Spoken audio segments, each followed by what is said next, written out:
Hello, all my fellow glorious Gaians. Thank you for joining me, Amber, on my channel Guidance Through Gaia, where I do tarot card readings. If this is your first time, welcome, and I hope that you find something useful or enjoyable for you here today. If you are a returning viewer, thank you for giving me another opportunity to read for you. It is an honor. Today is part 4 of my elemental series, 4 out of 5. And we are focusing on earth energy today. Earth energy can talk about finances. It can talk about other material possessions. It can talk about grounding ourselves, sense of stability. So we have 3 piles here today. First, we have the pineapple. The second pile is represented by this book of magic spells. And the third pile is represented by this wave. So go ahead, take as much time as you need to, because, this is a pre-recorded video. And I'll see you in whatever pile or piles you choose. Bye. Hello, group 1. If you chose the pineapple, then this is a reading for you. So when I look at the pineapple, I think of friendship and connections. So we'll see if that plays any role in what you need to ground or how you can utilize your earth energy. We have 2 cards here, which was unusual. The other 2 piles only got 1, but I did feel that they were both fitting. And these are the areas in which you need more earth energy. So we have this card with defense. And we also have this card with eternal charisma. So we have 2 very different energies here. We have this scorpion, which tends to be a very defensive creature. It's known to sting if it feels threatened. And they look kind of scary. I mean, you see scorpions and they got their big ass pincers and their tail, and they can be very intimidating creatures. But then you also have the butterfly, which is something that is far more gentle and elegant and often represents transformation. The scorpion goes through its own transformation, but not in the same way that the butterfly does, because the butterfly goes from a caterpillar to a butterfly. The scorpion continues to molt, as it grows in size. The one thing, though, that is constant between these 2 cards is the depiction of flowers. And it should be noted that with this deck, flowers are not included in all of the cards. So this is very telling. Now, with defense, this card talks about certainly maintaining your boundaries, not sacrificing who you are, but also not giving into the drama. Being somebody who focuses on the bigger picture instead of being somebody who kind of feeds into the gossip and the negative energy of the room. And then with this eternal charisma card, we're talking about really being able to use like a sunny, happy disposition in order to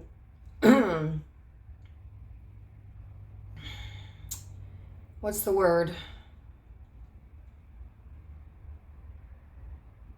I don't know. I mean, to kind of alleviate any tension that might be occurring in a situation or with a person. The ability to use your charisma to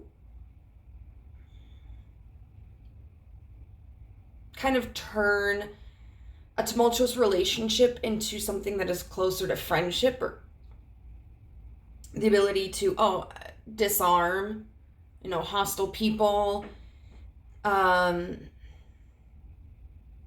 really get your ideas across. Because when we are defensive in a situation, or when we behave in a manner, like we use a lot of like you language instead of I. So for instance, say someone got a promotion above you and that would upset you, if you go like, you didn't have the credentials for this position. And it was just bullshit. They're obviously going to get defensive about that. But if you approach the situation and go like, use I language, where you say something along the lines of like, I'm just disappointed because I felt that I had skills that would have made me an asset to this position. Then it takes the pressure off of the other person and they're more willing to see from your perspective. And if we are on the defense, being defensive in general just really reduces the capabilities of having a legitimate conversation. Instead, what it does is it puts these walls up and people are just kind of yelling at each other's walls, and it's like echoing back to us. So being able to use your charisma to de-escalate, that's the word I was looking for, to de-escalate situations is really something that will be able to help you in any kind of connection that you have, whether it's friendships, relationships, people that you work with, neighbors. And the thing about this, though, is it does take a lot of grounding. And that's where I feel that this reading is going to go for you, is that you can use more earth energy emotionally. The Scorpion is a water energy. And Scorpios are, I don't know too many Scorpios, but Scorpios I have seen tend to have a reputation for being like, the darker of the water signs, and kind of manipulative. And they may be people who, if they have a lot of Scorpio in their chart, may have really intense feelings, but not express them. Kind of like Cancer, I suppose. But, anybody has the capacity to be manipulative, honestly. But I've often heard, like, if you wrong a Scorpio, I just saw 7-7. If you wrong a Scorpio, then you better basically watch your fucking back. Like, they'll take it very personally. There's no coming back from it. And so maybe there is this tendency of demonizing a situation or a person right off the bat, holding on to grudges, getting very attached to ideas, taking things very personally. And so it may be very important to take time to sort through your emotions and ground them, so that you can approach conflict from a more reasonable place. So I do feel that we understand this pretty well. Let's, like, what this is about. Let's kind of see if there's any particular reason why you're like this. Honestly, this is definitely my pile. Once I saw like the pineapple and the defense card, I was like, oh, yep, I think this reading is going to be for me. So, like, what is the cause of this behavior, universe? This defensive behavior? The Two of Swords in reverse. Okay.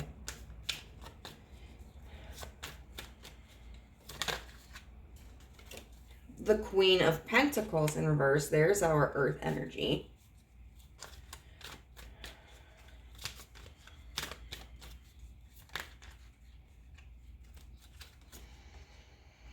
The Queen of Swords in reverse, upright, excuse me, with the Seven of Wands. I think that's the Seven of Wands, yeah. I'm going to use this as a clarifier. Got the Ace of Cups underneath the Two of Swords in reverse. We got the Knight of Pentacles upright underneath the Queen of Pentacles in reverse. And then we've got Judgment here. Lots of twos. We've got the Two of Cups and the Two of, is that Wands? Yeah. So, okay, fine. I'll talk about that.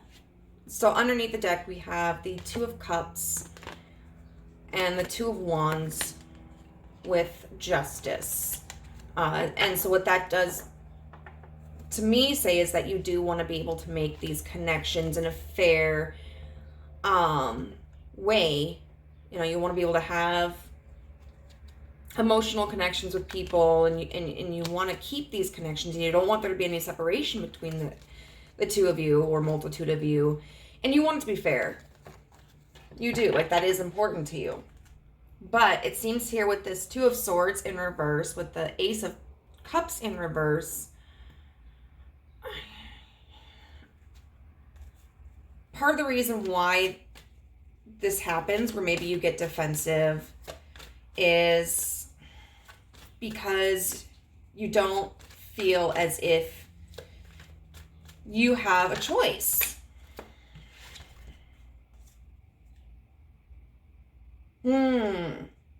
Okay. The Magician with the Eight of Pentacles in reverse. Okay, so it's being kind of emotionally stunted. It's, you know, it reminds me of this Incubus song where it's like, will I let the fear take the wheel and steer? But that could relate to any emotion where it's, you haven't developed the skills yet. And so instinct takes over and makes that decision for you. And then we have the Queen of Pentacles in reverse with the Knight of Pentacles. And so you're moving in the direction of stability with this Knight of Pentacles. But with the Queen of Pentacles in reverse, it's not something that you have mastered yet. You know, it does appear that you are attempting to ground yourself, attempting to learn these skills. But when you encounter these conflicts, you're still stuck in an energy of not being grounded. And so if you aren't a grounded person, like, you can't come from a place of being grounded. The Queen of Pentacles in reverse is somebody who also withholds from others. She may not be as nurturing. She may not be as generous. And so it can be that, you know, in times of conflict, you might feel like you have to preserve yourself. And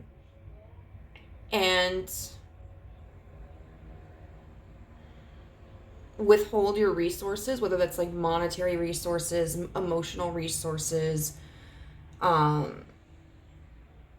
whatever, from the other person, because of this idea of like, well, now they're not deserving of it. Or conversely, like, they might abuse it. You know, if I continue to offer this for them, like, And even if it's just the resource of kindness, then it feels potentially like, I'm not standing up for myself. I'm robbing myself of the opportunity to grow and to be heard and to stand firm. So it becomes this very like lack mentality, and this energy of like, of hoarding, I have to protect myself. And what's interesting with these two cards actually is like they have a really similar color palette. We've got these like oranges and yellows. We've got them over here. And with this Queen of Swords upright and the Seven of Wands with the Judgment card, it's as if you feel like you do have to defend yourself. That's the right reaction. That's the right response. Also, this idea of like, I know that I'm right and I really have to assert that. And I feel like it potentially maybe because you see yourself that if you aren't aggressive about this, that others may not take you seriously or may not hear you. So let's see how you can use this earth energy to improve this. We've got the High Priestess.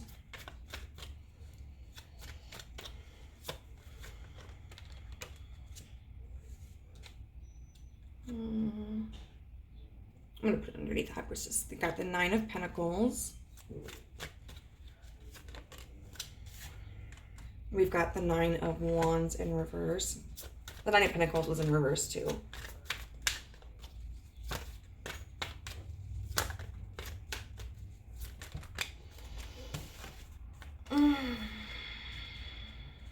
We've got the Six of Cups with the Seven of Swords in reverse. Is there any other suggestions for how we can use this? We can use earth energy. We've got the Seven of Pentacles in reverse.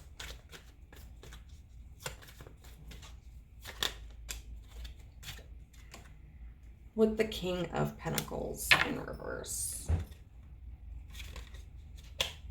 Okay, and then we've got the World in reverse with the Eight of Swords in reverse and Strength upright, which to me means, this cycle is not yet complete, but until you can pull yourself out of your mental constraints, the fears that you have in your head that you perpetuate and that you nurture even when you don't intend to. And that's going to require a lot of strength from you. But here is how we can use earth energy to stabilize ourselves. So first we have the High Priestess with the Nine of Pentacles in reverse. So that's really taking a look and understanding like, why do I feel insecure? Why do I care what people think of me? Or why do I care if I'm right? What's my relationship with myself? What's my relationship to other people? And what makes me feel successful? Because on one hand, it's important to care what others think to a degree. It helps keep us on the road where we maintain a certain level of consideration for others and how we impact them. But we also don't want to care so much that it affects us to where maybe, we are changing ourselves or we're becoming like angry and defensive. So definitely take stock of why you don't feel secure in yourself. Then we have the Nine of Wands in reverse, which can talk about, like laying down your burden or pausing on your path, because the Nine of Wands is someone who is carrying like a bundle of sticks, and they're heavy, and they're almost at the finish line and they're persevering. So the universe is just kind of like, take a pause, take a pause on this burden. And we've got the Six of Cups here, which talks about like reminiscing and nostalgia, and then the Seven of Swords in reverse, which can talk about like coming clean or coming towards us in an, in a way of honesty. And so I feel like this can signify a couple of things. First of all, this can say when we're feeling hot-tempered, maybe don't do anything. Don't intervene, don't step in, don't continue an argument, because we may not have the full picture. With the Six of Cups, this could mean like if we take a pause and if we don't intervene in these situations, we might see information come forward that we didn't know, and so then it creates a bigger picture for us, you know. Otherwise, it can also talk about like, let's reflect on the past, you know, and the times when we were more understanding and more patient, and how that may have impacted the way in which the conversation turned, the results that we got. Think about the past and how negative, the things that we learned from the negative interactions, or maybe like information that was told to us that we realized that maybe we didn't know beforehand, whether it's about ourselves or about a situation, and how that has potentially reshaped our perspective. You know, it's all about kind of like bringing us back to the basics, because sometimes it's really easy to jump the gun and kind of forget everything that we've worked so hard for, or that we've learned. And so we kind of have to pull our ego back and just be like, wait just a second, like let's think about this. And then the Seven of Pentacles in reverse with the King of Pentacles in reverse. So it's interesting, we have both the King and the Queen of Pentacles in reverse, which talks about like it kind of, you know, we're not stable. We're not.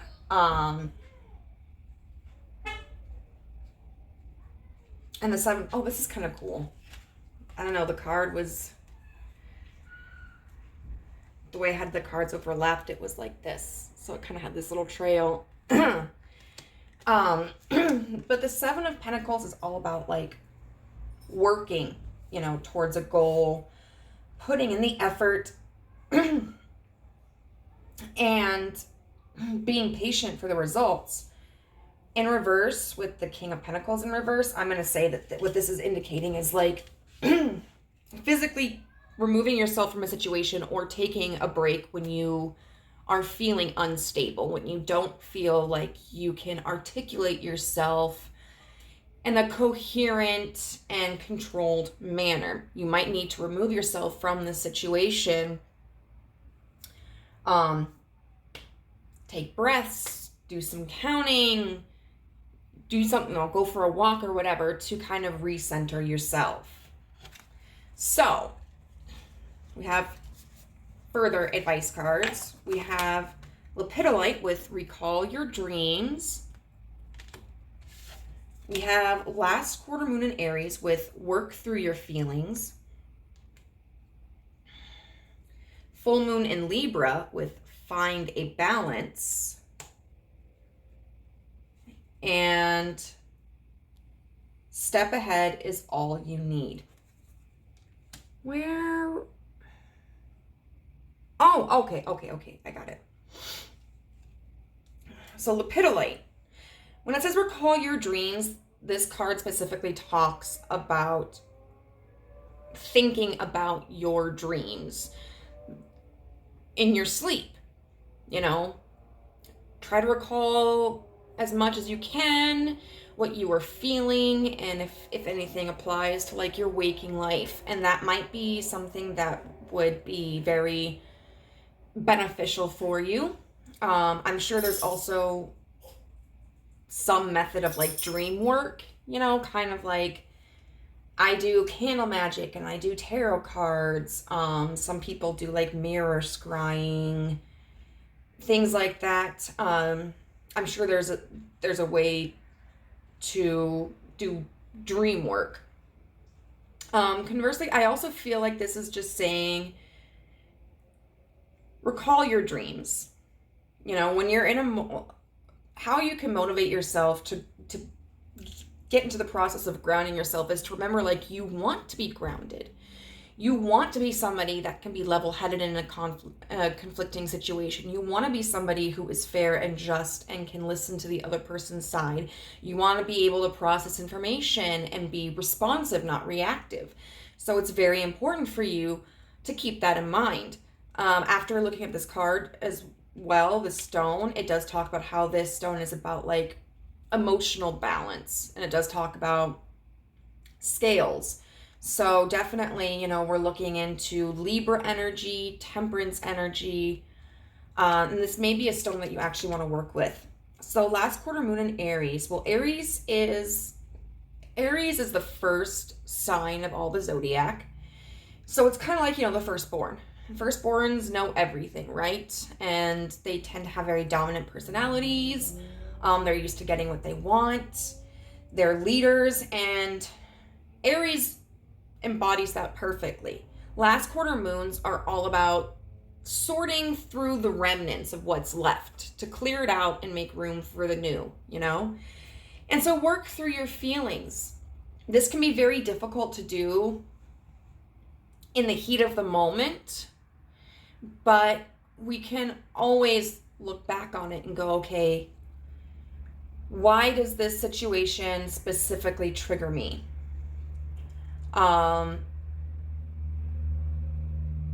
You know, when a coworker was talking smack about me, and I was trying to keep my cool because I was like, I don't know if this is necessarily about me, but then it became very obvious that they were, and it was like, you know, in the middle of the hallway, loudly, and they were talking about things that, like, they didn't completely understand, and I was trying to be calm, but I approached them and I was just like, I kind of lost it, you know? And so I had to look back on that and go, okay, why did that trigger me?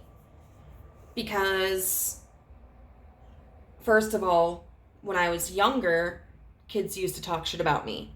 You know, there were a lot of rumors flying around, and so it kind of brought me back to this place of, like, this person is saying this, and people are going to believe them and agree with them, and then I'm going to be isolated. You know, and this is going to just be a hostile environment. And so this has been kind of a process of me trying to work on my sense of confidence in that and being like, you know what? I'm not here for my coworkers. I'm here for my residents. And I am proud of myself for confronting this person because I wanted to give them an opportunity to respond. But I do know that I want to make sure that my voice is not elevated, that I am not swearing at them, that my body language isn't threatening. Like, I do want to just be somebody who is calm. Full moon in Libra, find a balance. You know, the universe is saying you don't have to become a doormat. You know, this is not about you just agreeing with everybody, everything. This is about you kind of picking and choosing your battles and finding a balance. There is a time when it's important for us to be assertive. I remember, like, when I was dating my first boyfriend, he had come into an adjacent room and thrown mail at me, and then went back out to some people in the dining room and was like, that's how you gotta, you know, treat your women when they're in a mood. And I just was like, excuse me? And I went over to him and I was like, you have something to say to my face? And he's like, I did. And I said, no, you came in here and cried to them like a little fucking bitch. Like, if you've got shit to say, then you talk to me about it. Well, I went and talked to my therapist and I was like, I know that's not the right response to have. And she said, you know, no. Sometimes you have to speak in their language in order to get a point across to them. And I mean, this was a relationship where there had been, like, emotional abuse and tension from the very beginning, you know? And so this wasn't just a one-time thing. But I had spent so much of our relationship until that point, like, just kind of agreeing with him or being, you know, inconsequential. and I'd had enough. And he did tell me that it was like when he started to respect me because my balls dropped, you know. But there is also a time when it's necessary to just let things go, you know, or consider the other person's perspective. And I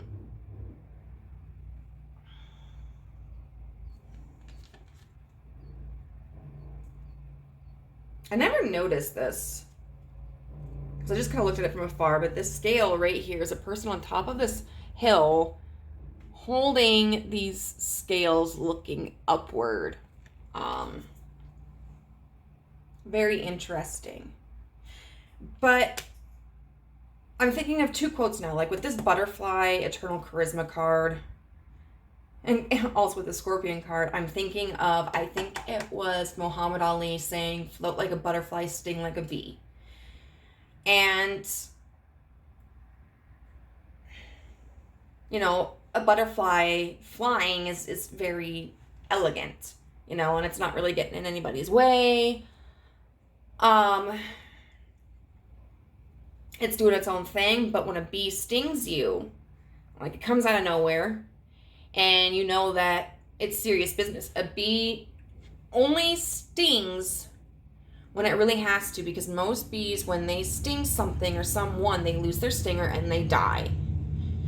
So be very selective about those moments when you use your stinger. But then with this, find a balance. Oh God, what was it?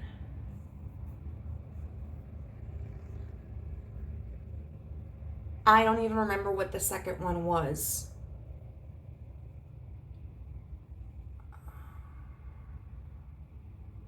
Okay, anyway, let's move on.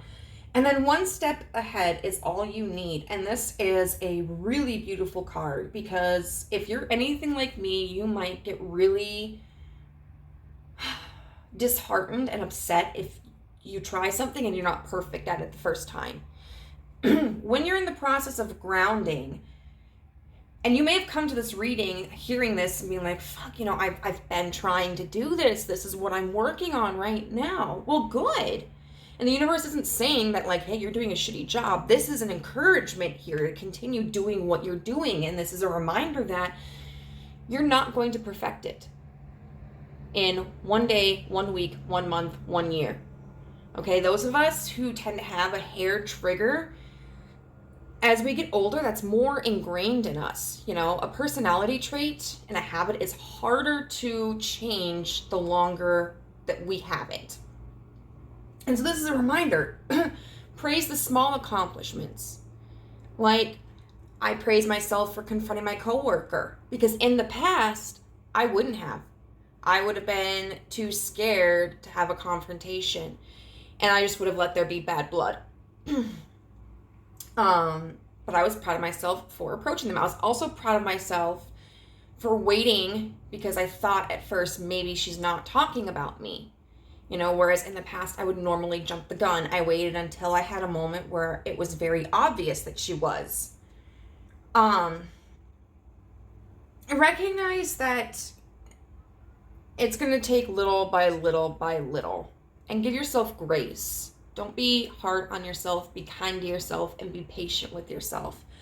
One thing that one of my counselors told me is, you know, as when we begin the healing process in anything, or try to form a habit, sometimes it feels like we take 2 steps forward and 3 steps back. But honestly, we never start where we never go back to where we first began, because we have that knowledge and that experience even when we regress, you know? So let's get a card, like an affirmation card, a power statement card, whatever we want to call it tonight.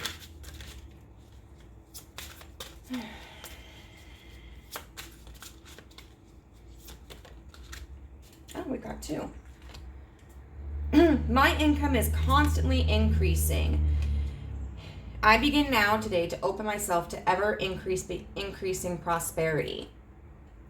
So this could have something to do with work. I know one of these cards did talk about, like, contention between like family, friends, or workmates. I feel like this is a strawberry. We can also look at income. So if there's any stress about money, the universe is telling you not to worry about it. You may need to budget a little bit, but you're not going to end up helpless. But when we say like my income is constantly increasing, a lot of times when we get into arguments like this, when we have conflicts, our insecurities are because we feel like we're lacking. And so it's important to remind ourselves we're not lacking. You know, if we can have confidence in ourselves, then we don't get so triggered by other people. And then there is no blame. I release the need to blame anyone, including myself. We are all doing the best we can with the understanding, knowledge, and awareness we have. And for a lot of things, that's true. You know, if this is a personal beef with somebody, understand that like they don't have the entire picture behind the scenes, and that they might be going through something. One thing that I keep telling myself is like the way a person treats me says more about them than it does me. Because that takes the blame off of myself. You know, that takes the responsibility off of myself and the shame off of myself. And while it is important to hold people accountable, you know, we shouldn't be just letting everybody, including ourselves, get away with anything that we want. It's also to our benefit to be really like understanding and generous and kind to other people. Because when we can extend kindness to others, you know, we're extending kindness to ourselves. We're fostering that sense of peace and love and harmony. And that is a better protection against becoming like bitter and angry and isolated from everybody. Because anger, resentment, fear, those are important emotions to understand, like when we have something that's going on in our lives that is not beneficial to us, but when left unchecked, they can become very toxic. So, group number 1, I hope that this reading was useful for you. If it was, I would love to hear how in the comment section down below. If you are interested in a personal reading by yours truly, you can find my contact information in the description box. And if you enjoy this video, please give it a thumbs up. That helps me get exposure so that my channel can grow. If you haven't joined our family but would be interested, you can do so by clicking the subscribe button and notification bell, and you'll be alerted to whenever I upload a new video. Bye. Hi, group number 2. You chose the Magic Spells book, and this is your reading on where your life needs more earth energy. So, magic spells, you guys might be witches, hey, or just like practitioners of some sort. You may feel like you need some magic in your life, even if you don't necessarily believe in magic. So, we're going to see how this plays in to your reading. This card is Cut Ties, and it represents the area of your life that needs more earth energy. So specifically, this card talks about these 2 circles representing attachment to, like, emotional attachment and intellectual attachment, and the sword cutting through the middle of those and separating them. I also keep looking at these little things right here, and they remind me of the petals on, God, what is it? Oh my God, what's it called? I used to play it all the time.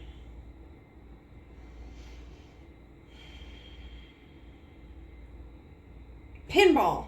Yeah, the petals on a pinball. So you might be kind of juggling things back and forth. This could really, pile 1 seemed very specific. This, though, feels a little bit more generalized. This feels like this could essentially be talking about cutting ties with a person, a place, or an idea. or you may be trying to cut ties. But I feel like maybe with this Magic Spells book and the Cut Ties card, you may be trying to influence something or manifest something. And the universe is kind of saying, like, there's an aspect of this that you need to cut ties with. So let's get a little more information on this, see if anything specific comes up. We're starting a little differently from pile 1. You know, for being somebody who really likes the comfort of a process, of a technique, I also really like the flexibility of tarot. So, Spirit, can you give us more information? What does group 2 need to cut ties with?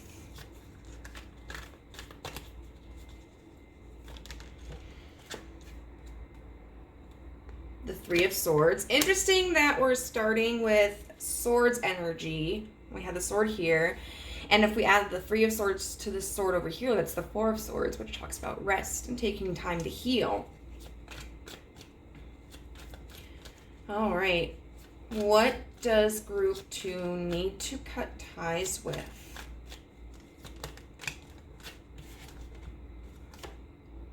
The Emperor and the Four of Cups. This is a person, y'all. This is a person.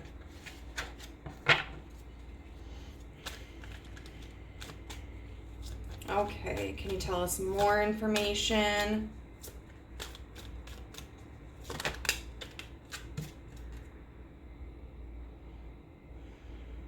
The Knight of Swords in reverse.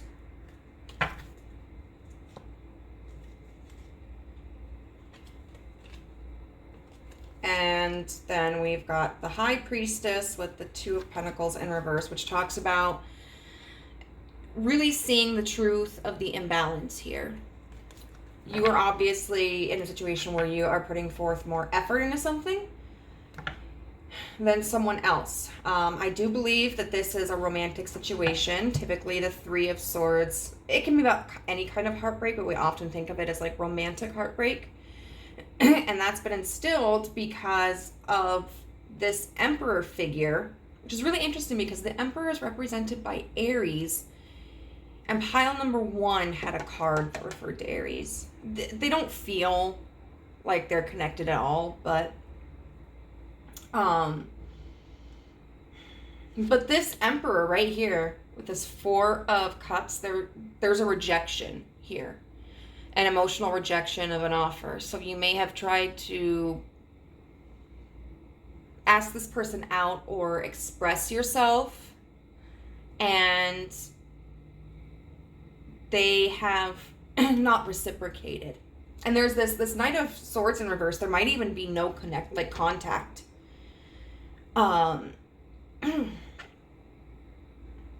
They may have ghosted you, or you may be like trying to withhold communication with them.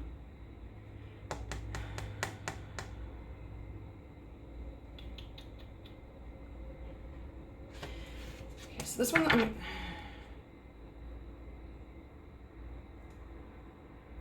so why is group 2 holding on?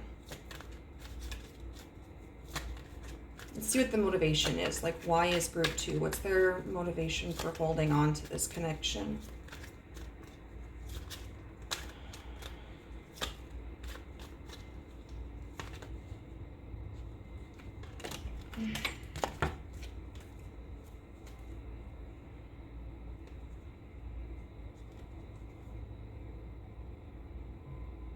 I'm not taking all of that. Ten of Cups, yeah. There's a desire for romance here. And this person may be somebody who has like made you happy in the past. You know, and it could be that maybe you guys are exes, or this could be somebody that you've never been in an intimate connection with, but like you just enjoy the presence of them. You know, being around them makes you feel good. They're fun. They're kind. Okay, so how do I want to take this?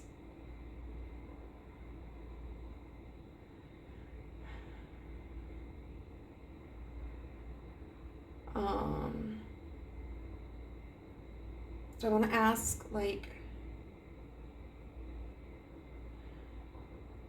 okay, so what would be the benefit of cutting ties? What needs to be the benefit? What would be the benefit of cutting ties?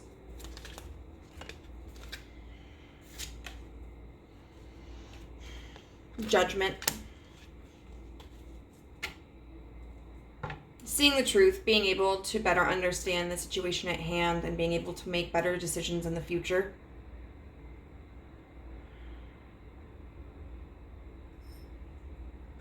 So,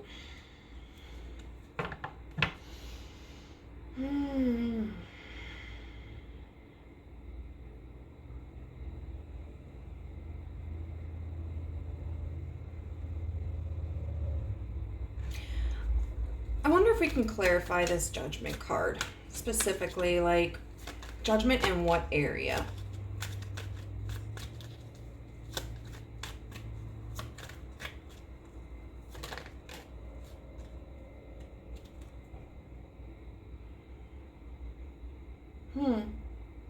The Four of Swords. Interesting, in reverse. Judgment about when it's the right time to act. Yeah, so this may be a connection where you kind of feel like you have to do something. You know, otherwise maybe you're going to lose out on this person, or maybe you're going to lose out on, like, love in general.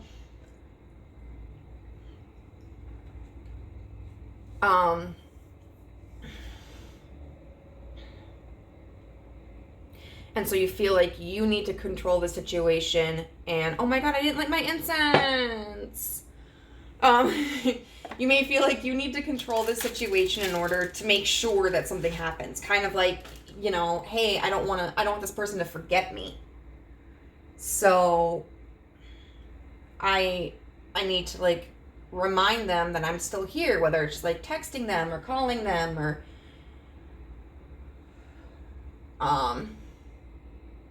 maybe doing spell work here to try to influence this situation with this person. And the universe is saying, like, okay, you need to pull back from this, and so that you can see, like, when the right time to put your energy into something is. I want to see how is maintaining this connection, or maintaining the ties to this connection, currently negatively impacting you. Like, what's the negative impact of this?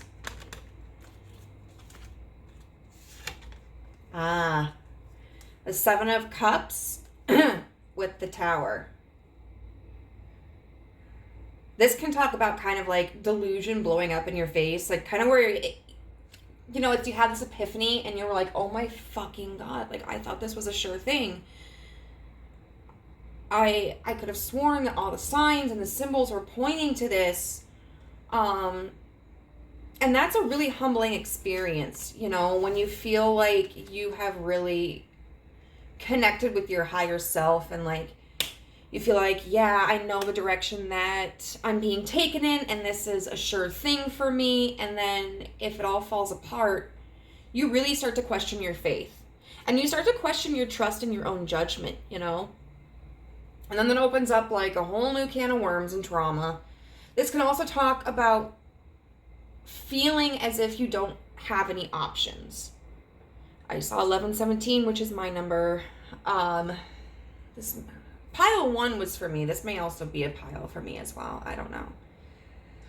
But being so certain about this situation with this person could leave you at a point where if this doesn't work out, then you may feel that you have no hope left. You have no dreams left. You have no options left. It can be like, you know, I'm just tired of hoping. I've been disappointed so much in my life that I just don't want to try anymore. And this is clearly something that the universe wants you to have. Like, especially if this is a kind of connection that Spirit wants you to have.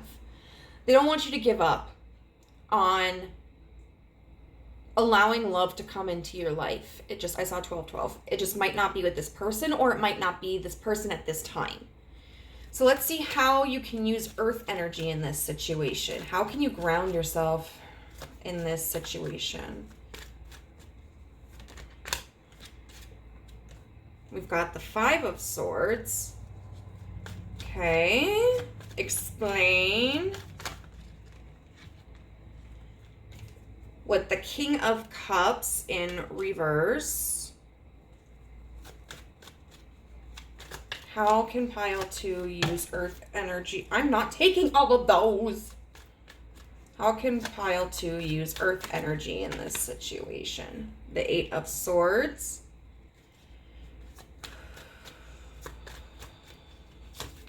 How can pile 2 use earth energy in this situation? The 9 of Cups.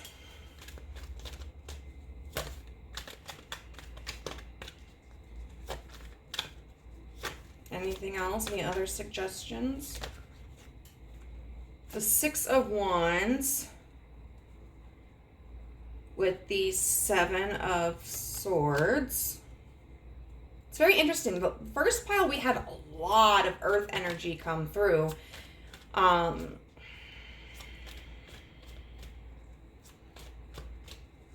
there's a lot of air energy in this one. Let's just try to clarify this last group here.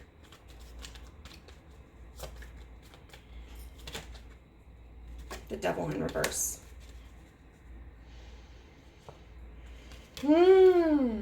Okay. We've got the 9 of Pentacles here with the Hierophant and the Ace of Wands, which means coming into confidence in yourself, feeling stable in yourself, being grounded is what's going to bring you a committed relationship, a committed new beginning. But it looks like there's a lot of grounding we need to do with our thoughts. So first of all, we have the 5 of Swords, which can talk about a really combative energy. You know, it's like the person is taking the time to rest.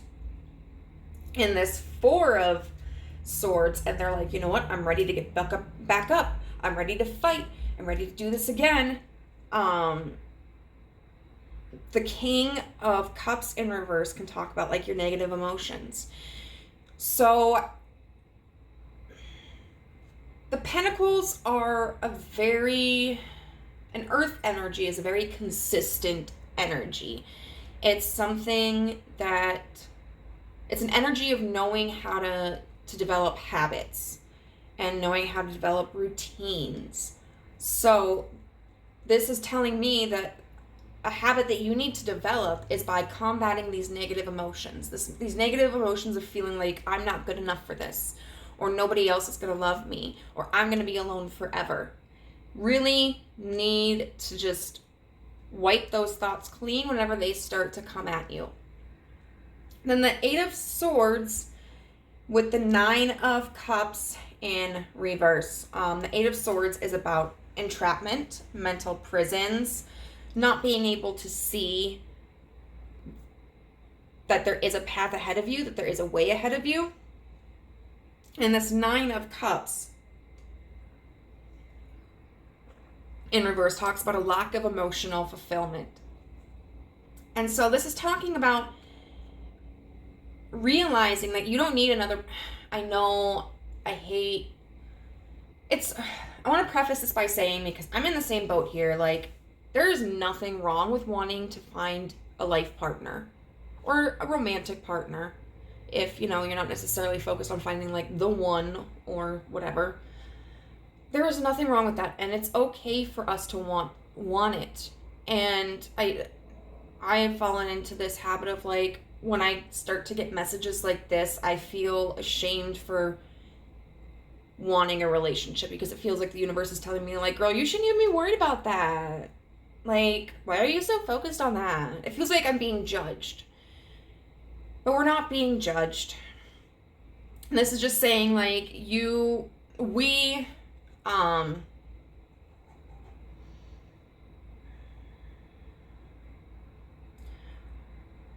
so focused on having something, a specific type of connection, provide a sense of fulfillment. So in reality, how we can ground ourselves is by recognizing where we can be fulfilled in other areas of our life. And that means, like, we can work on hobbies and find enjoyment through that. Recognizing the importance of our family and our friendships. It can also really be learning to be content with ourselves. Doing a lot of self-care, whatever that looks like for you. For me, sometimes self-care is like just pampering myself. Taking a bubble bath and then putting on a cute outfit and then doing my makeup, because that's just spending extra time on myself. It's showing myself, hey, I love you. And you can even do that, looking in the mirror and just telling yourself, hey, I love you. It feels hokey sometimes, but it does make a difference.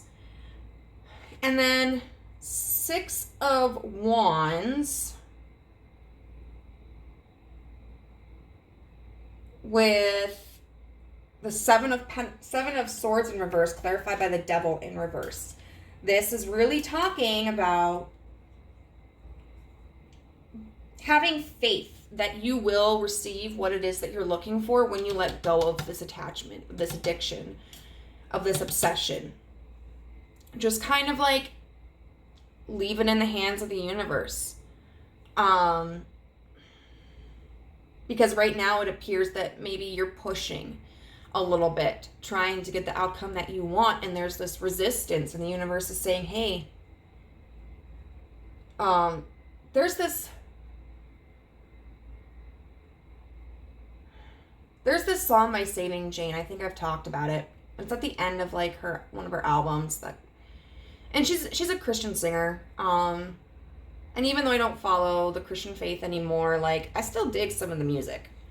And so there's this song that I love where she's like, I've been calling and calling for you, but you answer and I shut my mouth. I've been searching and searching for you, but myself I don't want to be found. You say, come home. You say, I'm here. You say, believe, but it's not that easy for me. You say, wait. You say, right now. Don't you see you're already 1 foot in the ground? You say. And that's a song that's really talking about, like, someone who feels shame for, because we're all sinners. We don't deserve God. Sarcasm. But someone who really wants, like, the presence of God and to be connected to God, but then is, like, hiding because they feel as if they've done something wrong. And then God coming forward and saying, like, I love you. Like, no matter what, I love you for who you are, and you are worthy of me. But in this context, what I think is, it's kind of like, that song reminds me of this, just being like, hey, you're trying so hard for this right here, to earn it for yourself, that you're blocking our efforts because you don't understand this is what we're trying to do for you. We're trying to give this to you. So the universe is saying, like, to ground yourself, take a step back and just have trust and faith that this kind of connection is going to come your way, because what is meant for you will not pass you by. So we're going to get a little bit further advice. We have card number 56 with You Are Light, but it was in reverse. We've got I Light with Shift Your Money Mindset. We've got Last Quarter Moon in Sagittarius with Practice Gratitude. So first of all, with this You are light card being in reverse, that indicates that this is in a challenged position. This is an area that you definitely do need to work on, because right now you may be feeling insecure. Like, why am I not good enough? Why is this not happening? Is this ever going to happen? And so you may kind of be withdrawing a little bit and feeling negatively about yourself, like this King of Cups in reverse, and the universe is saying, like, no, recognize that you are light. And people are drawn to you. Let yourself be happy and authentic and recognize your own worth. It's this reminds me, and we've got the 4th of July coming up here in the United States.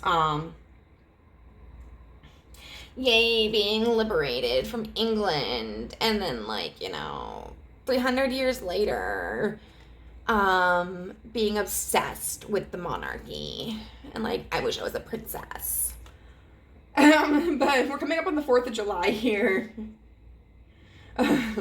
Boston Tea Party. And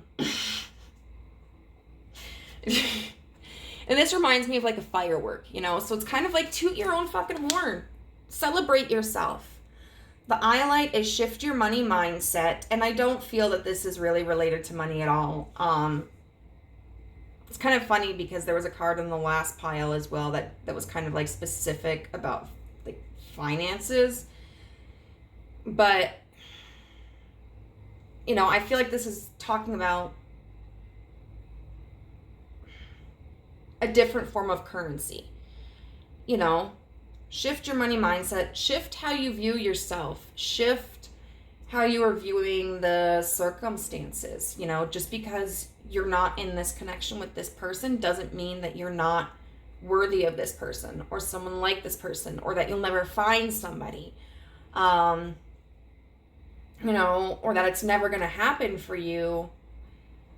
And the universe is just, we're going back to this pile over here where it's let go of that obsession and just trust that it's going to come to you. And then last quarter, moon in Sagittarius. So Sagittarius is all about learning and about travel, and it's a fire energy, So I have a Sagittarius moon. Hey, it can be very impulsive, Last quarter moons are about sorting through shit at the very end. What are we taking with us? I saw 2424. What are we taking on to the next cycle? What are we leaving behind? Because we're approaching the new moon, which is all about setting intentions. And so the universe is telling you, practice grounding yourself by expressing gratitude.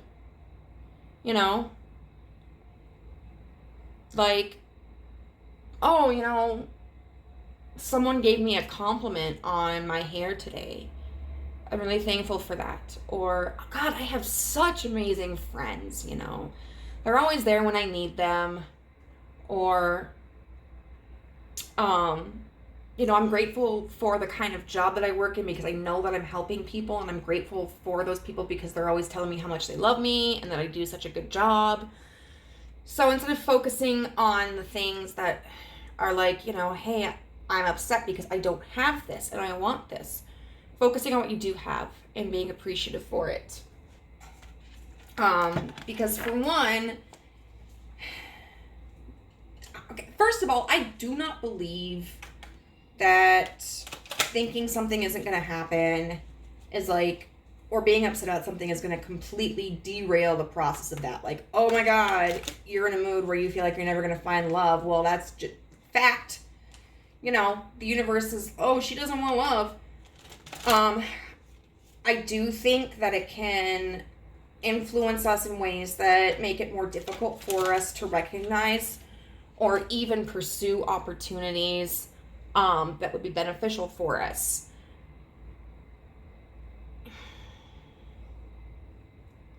Also, so, practicing gratitude is doing the opposite, It's gives us the ability to have space for those things that we may have ignored when we were feeling negatively. Practicing gratitude, it's also just going to help make us more positive in general, but also it can be something to, okay, a watch kettle never boils, or like a watch pot never boils. Okay? Like,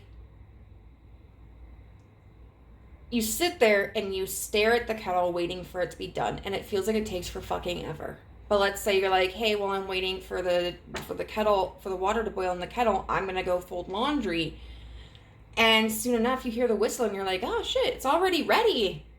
Wow. You know, so putting your focus on something else can help make the time go by, and, you know, in a less agonizing way. So let's see what power statement we've got.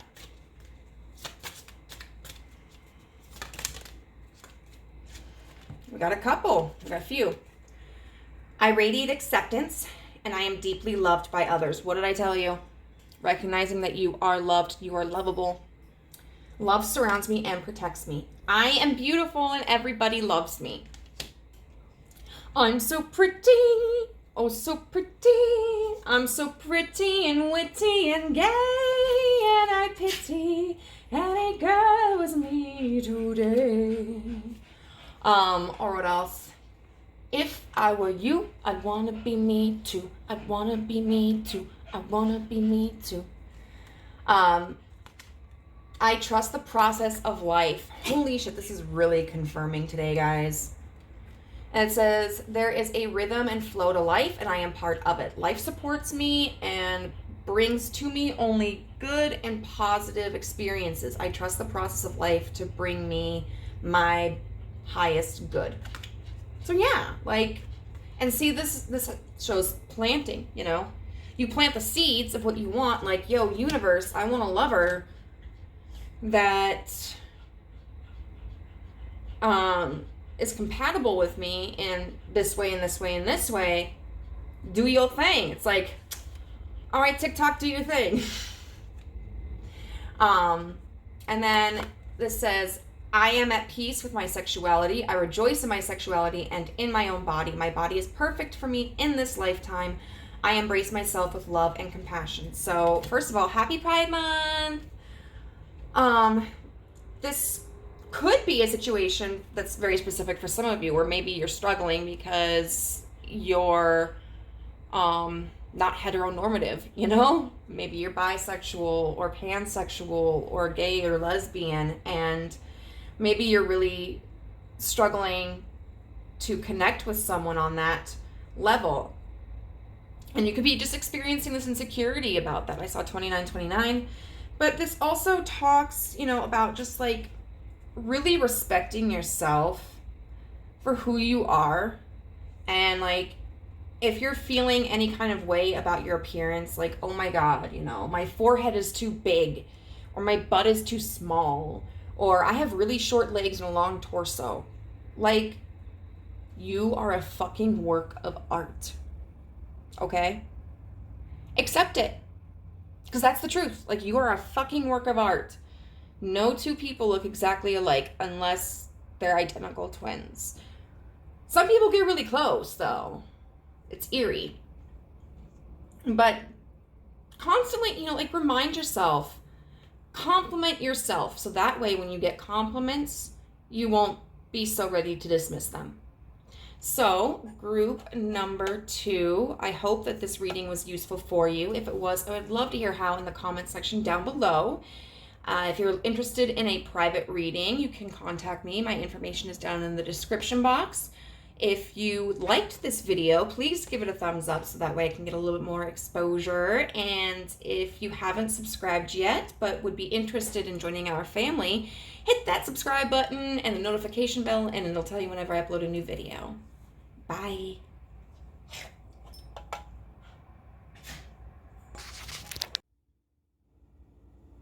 Hi, group number 3. You chose the wave, and this is your reading on how you can implement more earth energy into your life. So when I look at this picture of the wave, it's a little intimidating because it looks like there are quite a few like surfboards or boogie boards or whatever, and there's nobody on them. And so I feel like this can potentially be talking about some kind of conflict you're facing, or maybe how you handle stress or disappointment. I just keep thinking like gnarly, and gnarly can be a good thing. You can be like, dude, that's gnarly, like that's awesome. But something that's gnarly can also be like very difficult. So we have the card Success, which is the area of your life that needs more earth energy.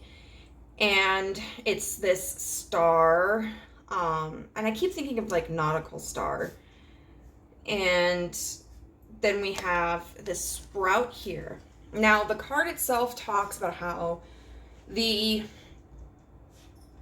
light from the star is what is allowing this plant to grow. And now we must remember that stars are billions of like light years away, and so it takes a long time for them to travel that distance. And a lot of the stars that we see in the sky, from what I remember being taught when I was younger, they're dead, they're no longer active. It's just taken that long for their light to reach us. And so this could be talking about like a hope that you've had that doesn't seem possible anymore. Maybe the opportunity seems like it's past. This card also talks about your success being written in the stars. So you may need to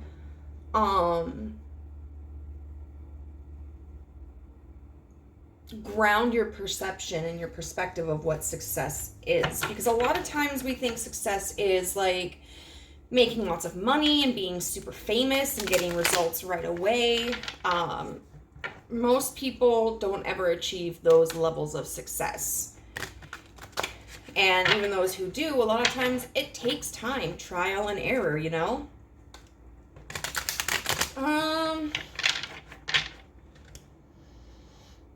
I do kind of want to see if there's something more specific, although I do also feel like this is a reading where maybe we don't need it to be specific. But let's see if the universe can give us a little bit more information on this. That can be just extra confirmation for some of you. We can also think of the stars like the star card, which is hope. After the tower falls, we've got the Chariot here. Now the Chariot talks about moving in a direction that's best for you. And we've got these like 2 moons on either side of this man's shoulder. We also have the light emanating from his crown chakra. And then these chess pieces that represent horses. They're black and white. 2 different sides of the spectrum. You could do option A or option Z. The fact that this is also represented by chess pieces on a board kind of makes me feel like this is something that's strategic, maybe even a risk. Okay, so Spirit, can you give us more information about the situation? We've got the 10 of Cups in reverse, which talks about huge disappointment, feeling like emotionally devastated, like there's a loss. Maybe there was something that you felt was kind of like this wish fulfillment, and either it fell through or the situation changed. We've got the Ace of Swords with the 7 of Cups in reverse. So that can talk about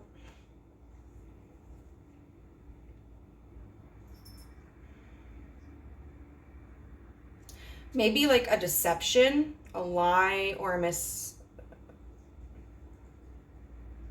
misperception about there not being any options.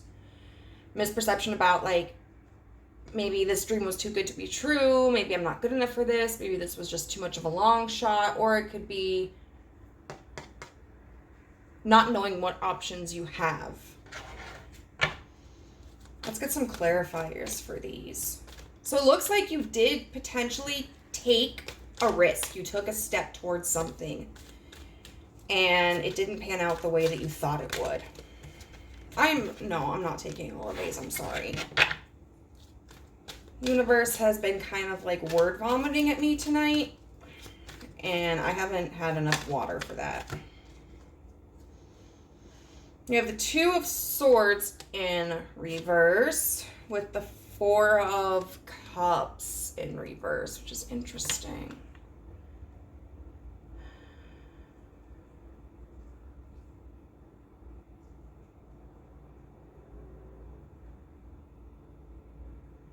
You know, this Two of Swords looks like are obstructing a pathway. So it's almost like you just put yourself out there emotionally about something and the road was blocked. You know, or maybe you never even got the chance to. What's this 10 of... Oh, why am I only doing half the deck? This is 10 of Cups in reverse about. But yeah, there was an inability to proceed with something. What's this 10 of Cups in reverse about?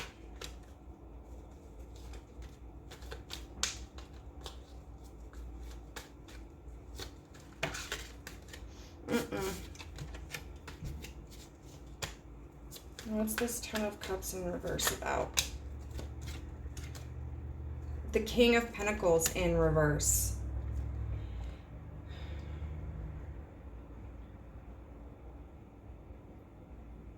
So this could represent another person. Maybe someone that you had a romantic interest in, who you thought is somebody who would be like a solid partner, and maybe that relationship didn't work out. Or this could represent you, especially like in a career setting where maybe you were kind of vying for a promotion where you would have more power, more say, more responsibility, and maybe that didn't pan out in the way that you had wanted it to. Maybe you got rejected from it, or maybe you achieved it. Maybe you achieved success in this and it just didn't turn out to be what you thought it would. And then let's see what this last two cards are about. Can we clarify the Ace of Swords in reverse with the Seven of Cups in reverse?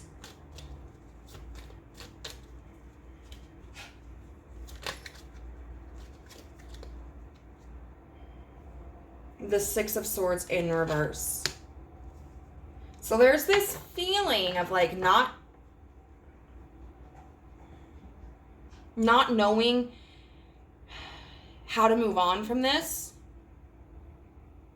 not knowing how to improve the situation, or not knowing or not believing that it could get any better. Whether you could find an opportunity that would actually be as fulfilling as what you feel this would have been, or that like this situation itself cannot improve. I just saw 9-9. So why is group 2 feeling this way? Like, why are they so in their heart and in their feelings about this? The Eight of Swords in reverse. Why is group 3 feeling this way?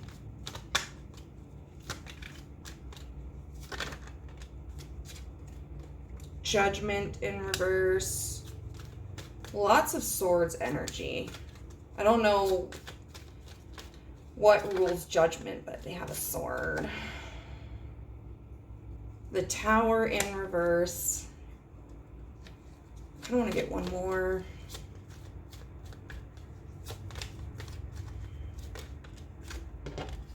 The Page of Swords upright. Let's get some clarifiers for these.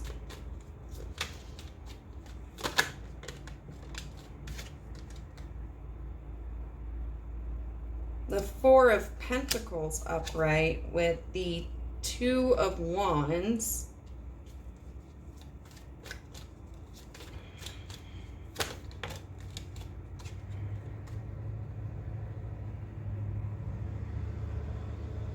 Three of Cups in reverse.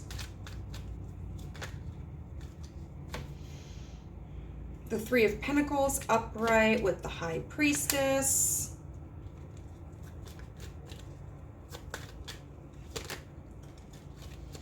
And the Page of, let's see, we've got the Four of Wands upright with the Page of Pentacles in reverse.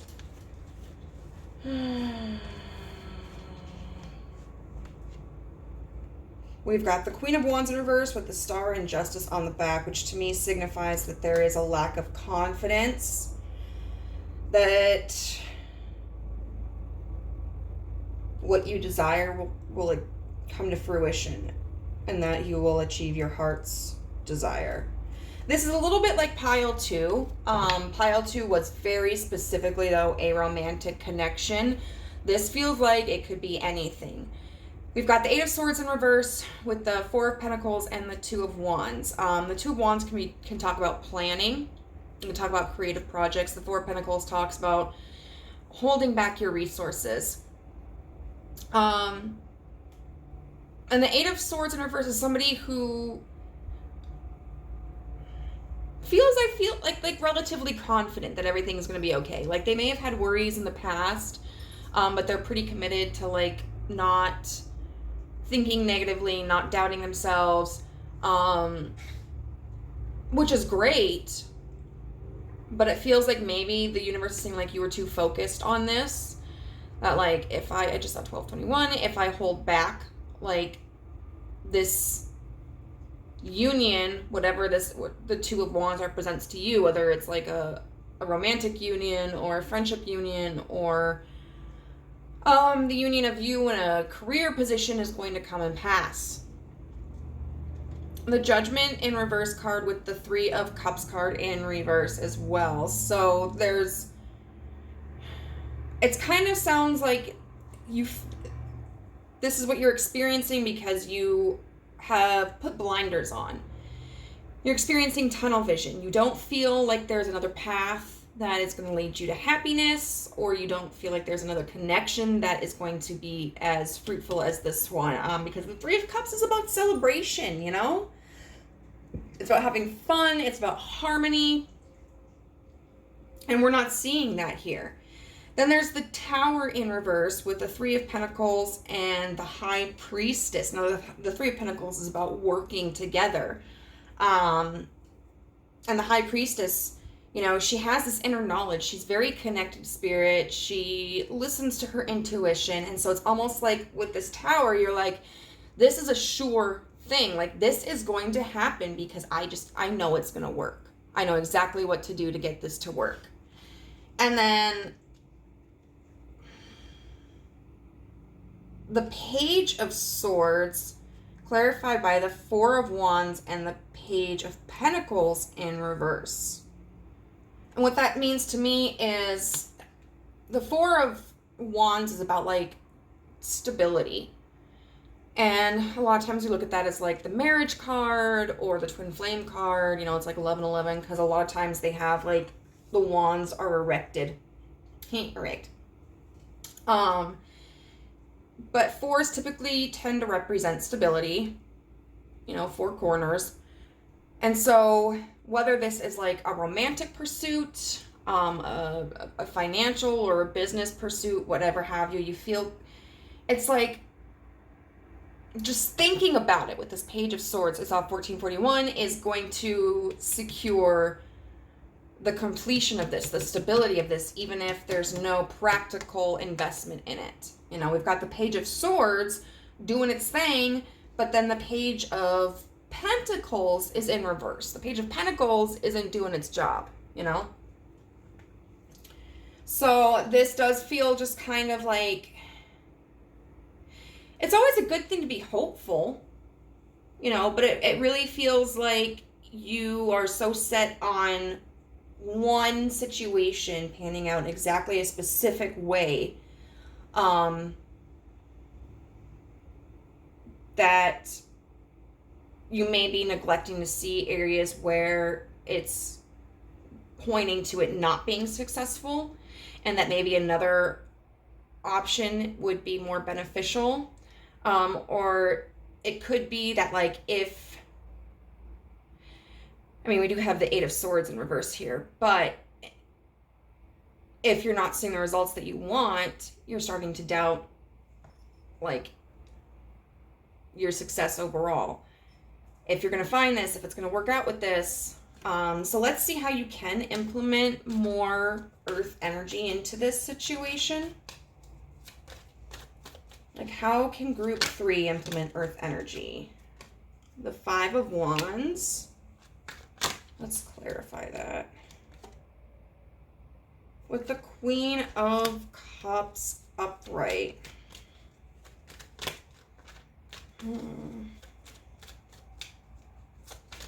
How can group 3 implement earth energy? The 4 of Swords in reverse.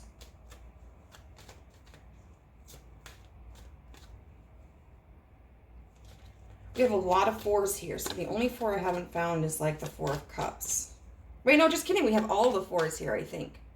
Got the 4 of Swords, the 4 of Pentacles, the 4 of Wands, and then the 4 of Cups. So 4s may be significant. Okay, can we clarify this 4 of Swords?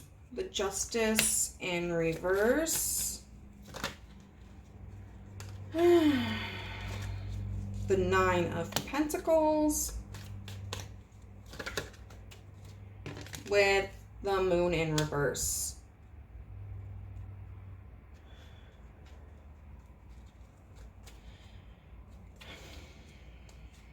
Okay, so we've got the Hanged Man with the in reverse with the 9 of the 9 of Swords, which to me says like a refusal to see from a different perspective is what's causing you anxiety if you are experiencing it. The 5 of Wands. Them's fighting words. Oh, it's kind of interesting too, because like with the way this card was situated, it's like we've got the reeds right here, and then it's matched up with this branch.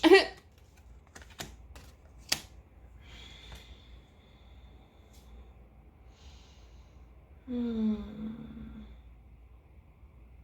5 of Wands is very ambitious, and it's very confrontational.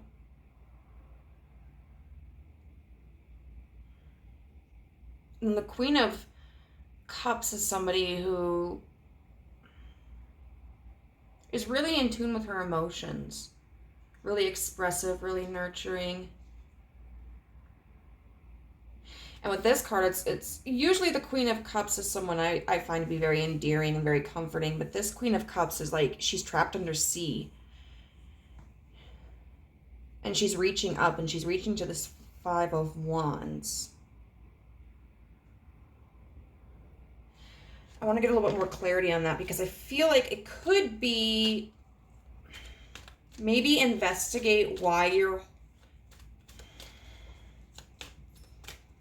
fighting so hard for this, but I don't know. Can you clarify this? How are these two cards connected? It's the earth energy in this.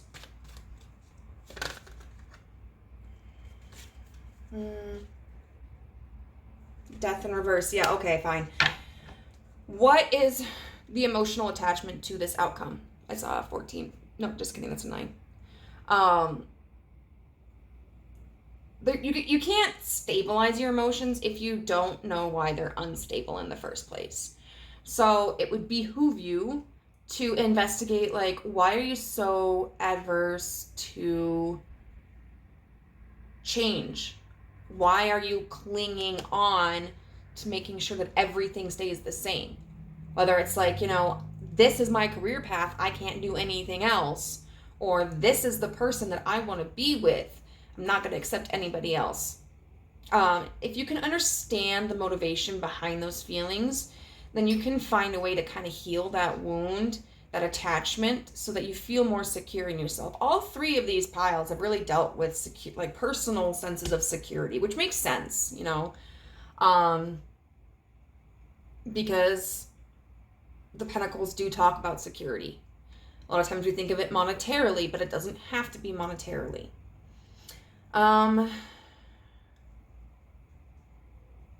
The Four of Swords in reverse, clarified by Justice. I want to get a little bit more information on that, but what I'm going to say first is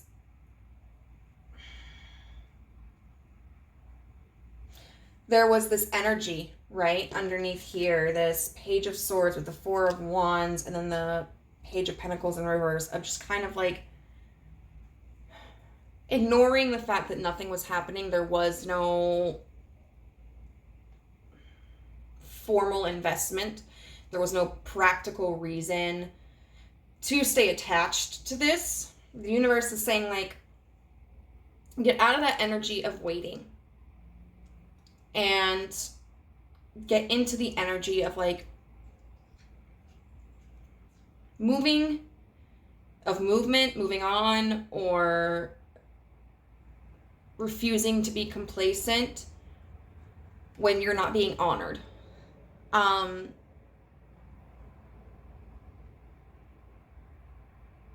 And so that could be moving on from the situation or person completely. That could also mean, like, for instance, I don't know, the guy that I am really interested in, like, I've never met somebody who I felt was so compatible with me and was everything that I wanted. And he checks off all the non-negotiables that I have. And for me, this resistance to change would be, I literally don't think I can fucking find anybody better. You know, and I'm like almost 34, and dating has been pretty difficult when I've, like, getting into the active dating scene. You know, when I really want a family and I want to get married and I want that unit. And so I feel like I've been kind of complacent because he's gotten really busy. He's already a busy person, but his schedule is just slam packed. I haven't seen this dude for like over 2 months. And I haven't really heard a lot from him. I just saw 2332.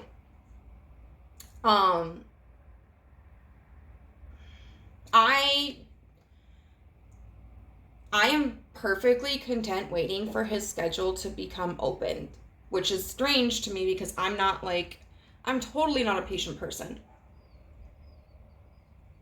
You know, so I'm not interested in actively dating right now. I'm trying to remind myself that if someone else comes along that seems like a viable option, and this guy we haven't reconnected, that I should allow myself the freedom to explore whatever other opportunity there is out there. But unless there comes an opportunity, like, I'm okay with just, you know, reconnecting with him when his schedule frees up.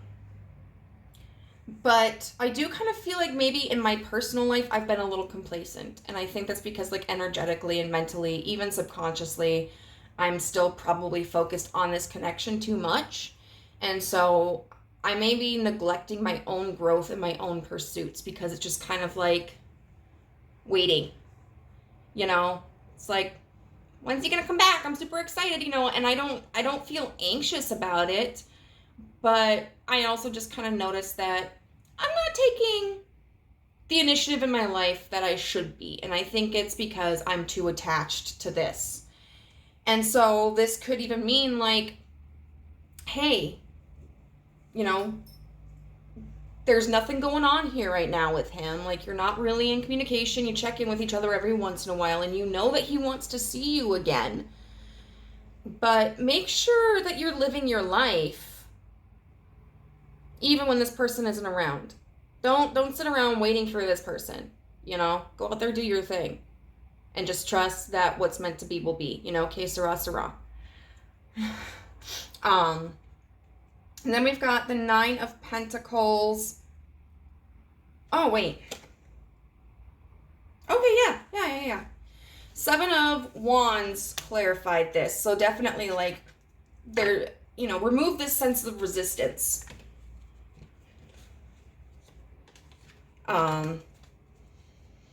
Just kind of go with the flow. And then with this Nine of Pentacles, with this Moon in reverse, I feel like what this is saying is find contentment in yourself, so that like be content no matter what the answer is going to be, because the Moon talks about illusions, and but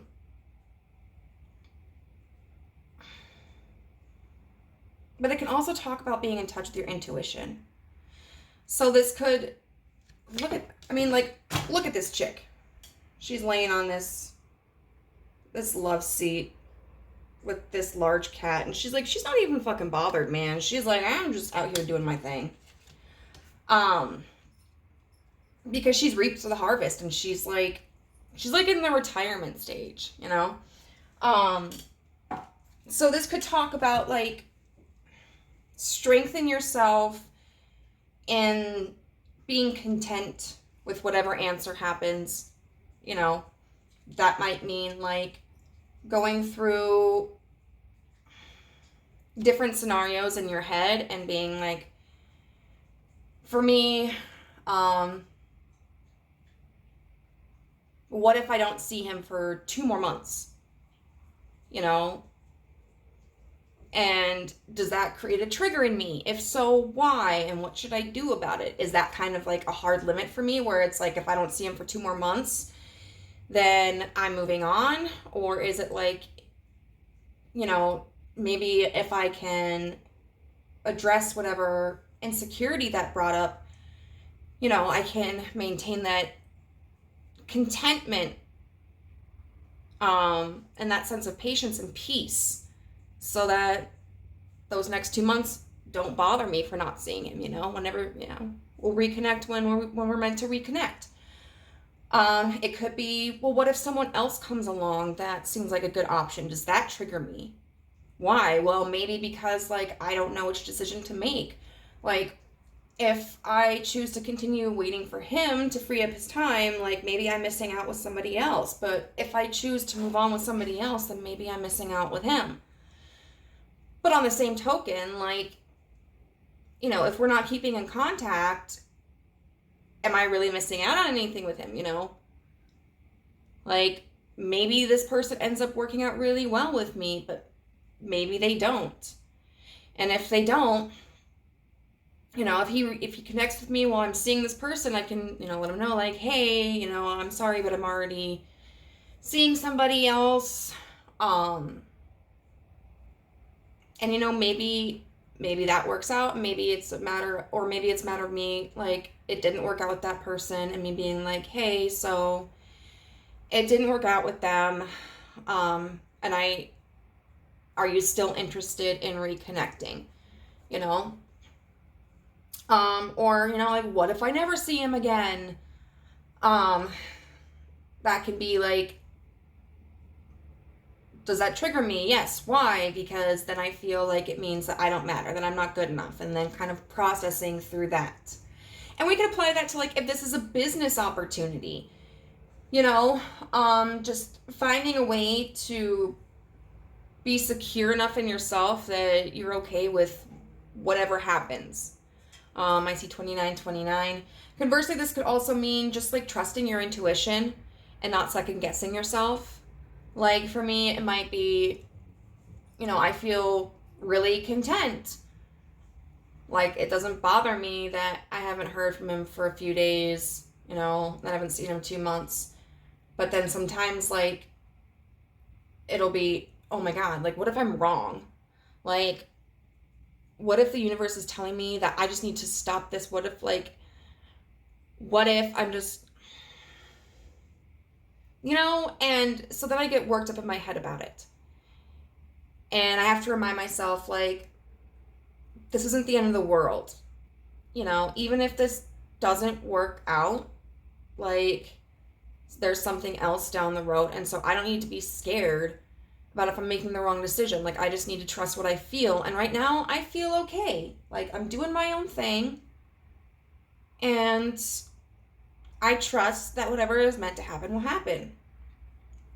And you can apply that to like a business opportunity. If you had an interview, like, oh my God, did I sound stupid? Did I say the wrong thing? Hey, Sarah, what will be, will be.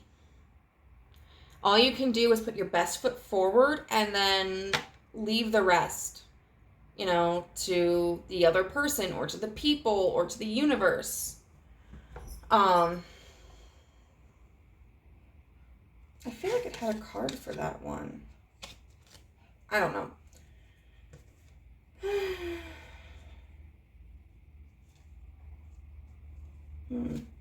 So now we're going to... So I guess like how you can implement more earth energy is really to process like any emotional attachments that you have to this circumstance and to the outcome. Ground yourself and feel confident that you will receive what is meant for you, that the universe will take care of you, and that you have made the right decisions, and that you can trust yourself. And then even if you're leaving the door open for this opportunity, like say you had an interview and then you really want that job, but you see another job opportunity that looks great as well, but you're like, fuck, like, I don't know if I should apply for that or not. Go and apply for it. There's no harm in applying for it, and if you get an interview with them, great. And let's say they both make you an offer, great. Then, then you have the option. You're not missing out on anything. If this is like, you're still open for a connection, but the other person is kind of like MIA right now, just continue living your life. Do things that you would normally do, like don't be like a husk, just kind of don't be a tumblewind blowing across the road, a tumbleweed blowing across the road. So we're going to, and I know it's hard, when we really want something, it's very easy to like hyper focus on it. But do yourself a favor and just focus on something else, so that like you give your mind a break, I guess, and you open yourself up to other opportunities, even if it's like, say it's a relationship you're waiting on and you're scared, like, hey, I really want to go to Vegas for the 4th of July, but I'm scared that if I go, like, what if this person wants to hang out and then I miss that opportunity? Then you can always make a new opportunity. Go to Vegas. Don't sit there and wait for a phone call or a text that you're not sure is going to come. Like, go enjoy your life, okay? And this person may come back around, or they may not, or this job opportunity may come to you, or it may not, but it's there will always be more opportunities out there. So, further advice, we have first quarter moon in Sagittarius, believe in your good luck. Rose quartz with open up your heart. Listen to your heart when he's calling for you. And then number 60 with create alchemy. So first of all 3 piles have had a fire sign show up with the moon cards. Aries and Sagittarius. And so that kind of, I feel, means that we need to ground our actions and our passions a little bit. We may be acting impulsively, or we may be too assertive about one thing, and we need to kind of temper that. But first quarter moon in Sagittarius. Sagittarius is about travel, and it's about learning, and Sagittarians can be kind of impulsive. First quarter moons are really about, you've set your intentions with the new moon, and now you're acknowledging where the challenges may be. Because it's like, if you ignore the difficulties you may face from this, there's little chance that you'll succeed, So it's important to recognize, like, this is where I have deficits, or this is where there may be a struggle, so that you can be prepared. Not to be like a doomsayer, not to be like, this is never going to work, or like it's going to be too difficult, but just to say, like, hey, I recognize, even if I don't know what the challenges are, I recognize there may be challenges in this. Then it says, believe in your good luck, Remember the Six of Swords upside down? Turn it right side up. Know that you will move into calmer waters, and believe that you will get a career position that is wonderful for you. Believe that you will get that relationship that is wonderful for you. This card does talk about creating a balance, understanding, like, having faith that the universe is going to provide for us, but also understanding that we're going to have to put in the work. And the work might be being patient. The work might be working on our self-confidence. I really feel like there was something else in this card.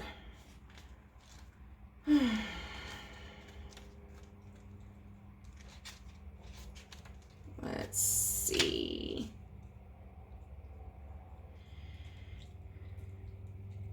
Okay, make peace between the part of you that needs everything to make sense and the part that wants to throw caution to the wind, which I think is kind of reminiscent of that Nine of Pentacles and the Moon in reverse energy. And it does say, think about the baby steps you need to take on your way to your goal and don't take too many risks.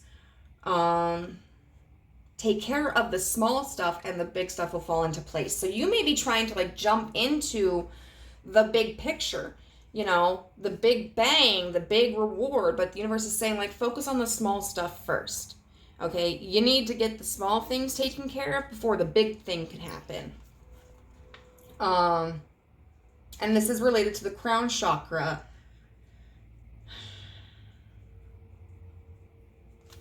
And then we have rose quartz with open your heart. Rose quartz is all about unconditional love. It's all about self-love. And so it's important, when you feel like you're struggling to find success in a certain area, we can take that so personally. So this is a reminder, like, take time to nurture yourself, take time to love yourself, take time to say good things about yourself, and recognize that, like, if you don't get this job, it's not because you're not good enough. It's not that you would have failed at it. It's just maybe there was somebody whose qualifications were a little stronger than yours, or maybe they had connections you didn't. You can always ask, like, hey, out of curiosity, what was the reason that I was passed up for this job opportunity or this promotion? And they maybe be like, well, we liked this experience of yours, but we would have really also preferred you to have this experience, and so that's like, okay, well, maybe I can work on that. Or maybe they were like, well, you had really good experience, but in your interview, you didn't elaborate on the questions that we asked. And so then, okay, I need to work on my interview skills. So look at things as like an opportunity to grow, not as insurpassable obstacles. And if this is like a relationship that you're not seeing success in, realize, like, you are worthy of love. You are someone who has something to offer to others. And this does not speak on your value at all. And then create alchemy.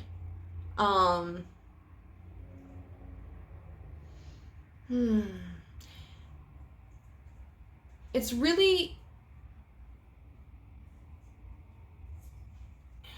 interesting because, alchemy is all about the process of taking something and turning it into something else.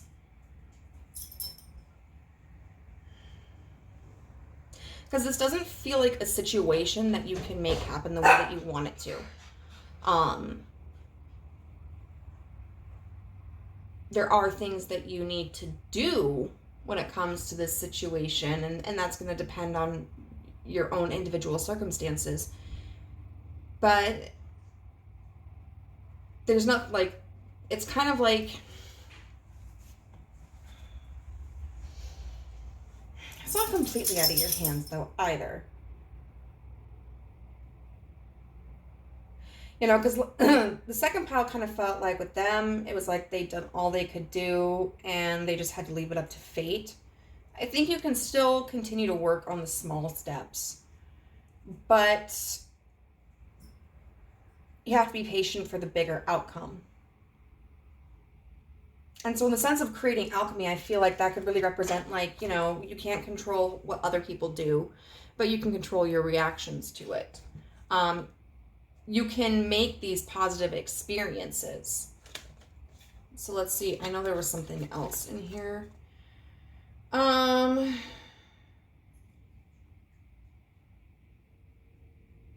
the ability to manifest your dream into reality. Being on the road to success. Oh, and see, we have success here. You are about to step onto a timeline of great potential where there is a window of opportunity to engage in your own evolution. Use your creator alchemy to refashion offbeat skills or to rethink useful experiences from your past that will become relevant again.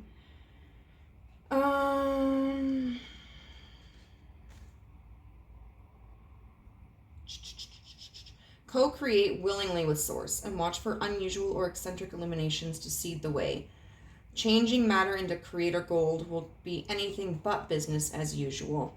So really, I guess that's also to say, like, believe in your own success. You know, turn that doubt that you may have into belief. And which may seem kind of contradictory when we look at, like, why this is affecting you, and we take a peek at the Eight of Swords in reverse with the Four of Pentacles and the Two of Wands. It may be just that we need to adjust our expectations of what it is that we will receive or what it is that we will be successful in. Because it may not be this person, it may not be this job opportunity, but we have to trust that we will find success. And that this is not the only opportunity. So we're going to look at, this one was the longest one, surprisingly. I think it was because this just kind of felt more abstract than the other two.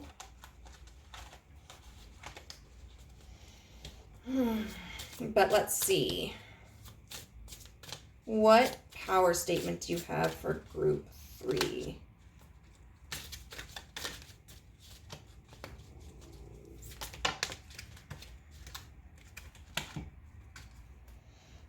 My life works beautifully. Everything in my life works now and forevermore. Exactly. So you may be feeling like, why is nothing going my way? Why is nothing working? Well, it just might be working differently. I saw 43. It may not be working in the way that you want it to, or it may not be working visibly, but it is working. You know, you are manifesting what it is that you need and what it is that you desire. It just may be taking a slow, it may be slow to get to you, or it just may be coming at you in a different way than what you would expect. And then we have, oh my God, I am willing to forgive.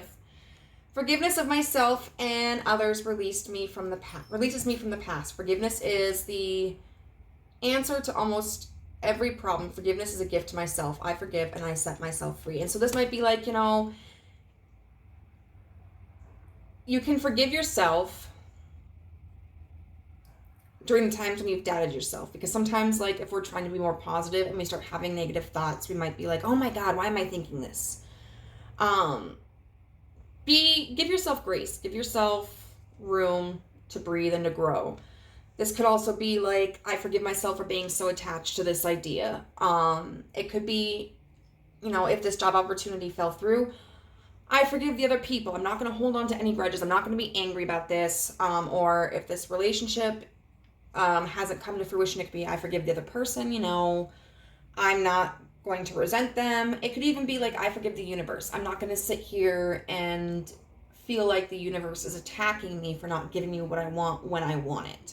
You know, I'm going to be open to receiving what is coming towards me. So group number 3, I hope that this reading was useful for you. If it was, I would love to hear how in the comment section down below. If you're interested in a private reading, you can contact me.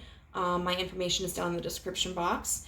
If you like this video, please give it a thumbs up. And if you haven't yet but are interested, I would love to have you a part of our family. Just hit the subscribe button and the notification bell, and you'll know whenever I upload a new video.